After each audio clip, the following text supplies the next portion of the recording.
बिस्मिल्लाहिर्रहमानिर्रहीम। अस्सलाम वालेकुम फ्रेंड्स, आप देख रहे हैं हमारा यूट्यूब चैनल इरफान कलाम दिगारी। मैं हूं Mohammad Irfanullah, positive attitude with titanium thinking. तो आज जिस टॉपिक हम बात करेंगे वो ये है कि दोस्त जो है वो ये पूछ रहे होते हैं कि हम जो है एक यूनिवर्सिटी में हमारी या मल्टीपल यूनिवर्सिटीज़ में हमारी, एक में नहीं मल्टीपल मीन्स 2, 3, 4 यूनिवर्सिटीज़ में हमारी स्कॉलरशिप लगी है, उनमें से हम एक यूनिवर्सिटी सेलेक्ट करना चाहते हैं। क्या हम ऐसा कर सकते हैं? अगर बाकी यूनिवर्सिटीज़ में ना गए तो क्या हमें वो यूनिवर्सिटी वाले बैन कर देंगे चाइना आना, क्योंकि आप वो कह रहे हैं, वो ये कहेंगे कि आपको हमने स्कॉलरशिप दी थी, आप नहीं है, ये वो इस तरह की बहुत सी चीज़ें जो है माइंड में आती हैं, हमारे माइंड में आती थी शुरू में। तो इस पर हम बात करेंगे। चल गुरु हो जा बोलना शुरू। तो इसका ये है कि अगर तो आप सोच रहे हैं कि 4-5 स्कॉलरशिप्स आपको मिलती हैं, मींस के सीएससी की तो सिर्फ एक ही मिलेगी, बाकी 3-4 स्कॉलरशिप आपको मिलती हैं, वो सीएससी के इक्वल होती हैं, या आप किसी वजह से उसी में ही जाना चाहते हैं क्योंकि सीएससी का आप हो सकता है मेजर का थोड़ा सा इशू हो कि मेजर ये मेरी फील्ड से थोड़ा सा हट के है, या कोई और वजह बनती है, तो क्या आप उन यूनिवर्सिटीज़ में जा सकते हैं? और जो जिनमें नहीं जाएंगे उनमें आप क्या करना चाहिए आपको, तो कैसे होगा? तो मैं भी अपना एक्सपीरियंस शेयर करूंगा इसमें कि मैंने क्या किया था। तो भाई इस तरह का कोई मसला नहीं है, आप जिस यूनिवर्सिटी में जाना चाहें आप जा सकते हैं। सीएससी को छोड़ना चाहें और प्रेसिडेंशियल स्कॉलरशिप में जाना चाहें, प्रोविजनल स्कॉलरशिप में जाना चाहें, कोई और अदर एनी स्कॉलरशिप जो है उसमें आप जाना चाहें तो जा सकते हैं, कोई मसला नहीं है, ये आप पे डिपेंड करता है। ठीक हो गया? तो अब क्या करना, आप मीन्स कि आपको 3-4 यूनिवर्सिटी से स्कॉलरशिप ऑफ़र हुई, या 5-6 से ऑफ़र हुई, या 2 से ऑफ़र हुई, आप डिसाइड नहीं कर पा रहे, एक सीएससी है, एक प्रेसिडेंशियल स्कॉलरशिप है, तो आप उनमें से किस को सिलेक्ट करें? या आप कह रहे हैं मैं प्रेसिडेंशियल को सिलेक्ट करना चाह रहा हूँ, सीएससी को अगर छोड़ूंगा तो सीएससी मुझे दोबारा स्कॉलरशिप नहीं देगी, इस तरह का कोई चक्कर। तो भाई जिस यूनिवर्सिटी को आप सिलेक्ट करेंगे कर दें, कोई मसला नहीं है, कोई कुछ आपको नहीं कहेगा। लेकिन कुछ यूनिवर्सिटीज़ होती हैं वो आप पहले शर्त रख देती हैं, भाई अगर हमने आपको स्कॉलरशिप ना दी, अगर आप ना आए, हम आपको भाई ब्लैक लिस्ट कर देंगे। भाई हम ऐसे स्टूडेंट्स नहीं रखते जो दगा करें, और हम उनको इंटर ही नहीं होने देंगे चाइना में। एक आध यूनिवर्सिटीज़ है, ज़्यादा नहीं है, वो उनकी कंडीशन है, उन्होंने लिखा होता है university of electronic science of technology of China, UESTC, उन्होंने क्लियरली मेंशन किया होता है। तो उनका उसके अलावा किसी और यूनिवर्सिटी का कोई फड्डा इस तरह का नहीं है। अब कर सकते हैं 2 यूनिवर्सिटी, मीन्स कि आपको एक चंगन यूनिवर्सिटी से आपको सीएससी स्कॉलरशिप ऑफर हुई और प्रेसिडेंशियल स्कॉलरशिप ऑफर हुई ज़ेंगज़ोऊ यूनिवर्सिटी, ZZU, ठीक है। चोंगचू यूनिवर्सिटी से आपको प्रेसिडेंशियल स्कॉलरशिप ऑफर हुई। आप सोच रहे हैं कि मैं चोंगचू यूनिवर्सिटी में जाना चाहूँगा, चंगन यूनिवर्सिटी को जो है मैं वहाँ पे नहीं जाना चाहता, उसका रैंक लो है या कोई और वजह है, तो आपको क्या करना चाहिए? क्या ऐसा हो सकता है आप प्रेसिडेंशियल स्कॉलरशिप ऑफर कर सकते हैं?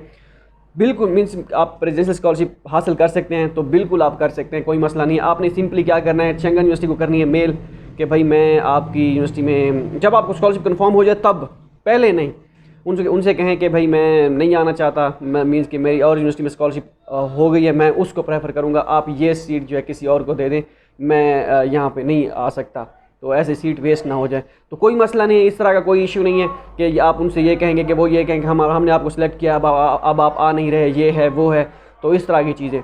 तो उनसे, क्योंकि उन्होंने फाइनल लिस्ट जब वो फाइनल करते हैं वो एक मरतबा पूछते भी हैं कि हमने आपको फाइनल कर लिया है। मैं अपनी स्टोरी अगर बताऊँ कि शियानजियोतांग यूनिवर्सिटी थी, उसमें उन्होंने कहा था कि आप फाइनल है, सब कुछ ओके था, उन्होंने स्टूडेंट कार्ड ऑनलाइन सब कुछ वो बना दिया था, सब कुछ ओके कर दिया था। फिर उन्होंने आखिर में मेल की थी एक कि भाई ये रजिस्ट्रेशन का टाइम है, अगर आप स्कॉलरशिप गिव अप करना चाहें तो गिव अप कर सकते हैं। मीन्स कि आप स्कॉलरशिप, अगर आप कहते हैं हम नहीं आना चाहते या किसी वजह से आप स्कॉलरशिप नहीं अवेल करते, तो आप गिव अप कर सकते हैं, ये छोड़ सकते हैं स्कॉलरशिप, कोई मसला नहीं है। तो फिर मैंने उनको क्लियरली कह दिया था कि मेरी स्कॉलरशिप ऑलरेडी और यूनिवर्सिटीज़ में ऑफ़र मुझे हो चुकी थी, फाइनल हो चुकी, तो मैंने उनको कह दिया कि भाई सॉरी, मैं नहीं आ सकता करंट सिचुएशन की वजह से, और ना ही मैं ऑनलाइन या ऑफलाइन क्लासेस में नहीं ले सकता आपकी यूनिवर्सिटी में, तो ये आप सीट किसी और को दे दें या जो भी हो वो खुद कर लें। उन्होंने कहा कोई मसला नहीं है, best of luck, best wishes for you. तो वो इस तरह के बंदे हैं, लाजमी नहीं है कि वो आपको ये कहें कि आप नहीं आ रहे, हमने आपको सिलेक्ट किया था, ये है वो है। इसी तरह और यूनिवर्सिटी, होहाई यूनिवर्सिटी में मैंने इसी तरह किया था। ये नहीं कि हाँ, एक चीज़ माइंड में रखें, 4-5 यूनिवर्सिटी से अगर आपको स्कॉलरशिप ऑफर होती है तो एक को सिलेक्ट करें, बाकी को जब कंफर्म हो जाए एक को सिलेक्ट करें, बाकी को आप जो है आप उनसे कहें कि मैं नहीं आ सकता, मैं गिव अप करना चाहता हूँ या मेरी और यूनिवर्सिटी में स्कॉलरशिप हो गई, तो आप उनसे क्लियरली जो है उनको कह दें। ये ना हो 4-5 स्कॉलरशिप ऑफ जो है आप लेके बैठे हों, चौड़े होके बैठे हों, और वो 4-5 जो सीटें जो है वो वेस्ट हो जाएँ, किसी और का भला हो जाएगा। क्योंकि हवाई यूनिवर्सिटी में भी ऐसा ही हुआ था, उन्होंने पूछा था कि भाई आप आना चाहते हैं या, हालांकि टाइम था, सब कुछ था, वो पूछते हैं कि आना चाहते हैं या नहीं, ये आप ऑफ़र करना स्कॉलरशिप जो है अवेल करना चाहते हैं या नहीं करना चाहते। तो मैंने उनको कह दिया कि भाई सॉरी जो है मैं नहीं करना चाहता, आप ये सीट जो है वो किसी और को दे दें। और वो सीट जो है किसी और उन्होंने पाकिस्तानी बंदे को दी थी। पाकिस्तानी एक लड़का था, वो कंडक्ट करवा रहा था सारा कुछ ऐसा ही। मैंने उसको ये सीन बताया, उन्होंने कहा कि जो आप का दिल करे आप वही करें, लेकिन अगर आप छोड़ना चाह रहे हैं तो आप मेल लाजमी करें उनको, क्योंकि ये भला हो जाएगा। फिर मैंने उससे कहा कि अगर आप ये करते हैं, अगर ये स्कॉलरशिप मैं लीव करता हूँ, मैं गिव अप करता हूँ, तो आप ये स्कॉलरशिप किसी और पाकिस्तानी स्टूडेंट को दे दीजिएगा, क्योंकि ताकि किसी का हमारे पाकिस्तानी का भला हो, क्योंकि पाकिस्तानी ज़्यादा थे उसमें, इस वजह से मैं कह रहा था। तो फिर वो उसने कहा ठीक है, वो पाकिस्तानी को ही मैंने अपनी तरफ से किया था। आगे किस्मत, कोई अगर और होता जो डिज़र्व करता किसी भी कंट्री का, लाजमी नहीं है पाकिस्तान का, क्योंकि मैं पाकिस्तान से हूँ तो मैं उन्हीं को ही प्रेफर करूँगा। लाजमी नहीं है कि बाकी को प्रेफर नहीं करूँगा, प्रेफर या सारी चीज़ें वो बिल्कुल अपनी जगह है, मैं उनको करूँगा। लेकिन जो एक अपने मुल्क का वो जो होता है ना, वो एक अलग चीज़ होती है। बाकी ये नहीं कि अगर मैं पाकिस्तान का कह रहा हूँ तो मैं जो बाकी और स्टूडेंट्स हैं उनको नहीं इतना वो करता। बहुत से स्टूडेंट्स हैं जिनको मैं नहीं जानता, किसी पता नहीं किस कंट्री से हैं, उन सबको गाइड करते हैं। लेकिन ये नहीं कभी सोचा कि ये पाकिस्तानी नहीं है तो इसको हम गाइड नहीं करेंगे या अच्छे से गाइड नहीं करेंगे, इस तरह का कभी नहीं सोचा। तो ये कुछ थोड़ा सीन और था। मैं अपनी सीट छोड़ रहा था क्योंकि मैं ये मेरे बस में था, तो इस वजह से मैंने ये कहा था उसे। पता नहीं वो फिर उन्होंने स्कॉलरशिप उसको दी थी या नहीं दी थी, ये मुझे नहीं आता, लेकिन मैंने अपनी तरफ से ये भरपूर कोशिश की थी। तो एक ये सिचुएशन थी। और भी एक यूनिवर्सिटी थी, सेंट्रल साउथ यूनिवर्सिटी को भी मैंने इसी तरह कहा था तो कि भाई मैं नहीं आ सकता, ये सीट आप किसी और को दे दें, क्योंकि उनके पास होते हैं वो रिज़र्व, वो उसमें वेटिंग लिस्ट में उन्होंने लड़के रखे होते हैं।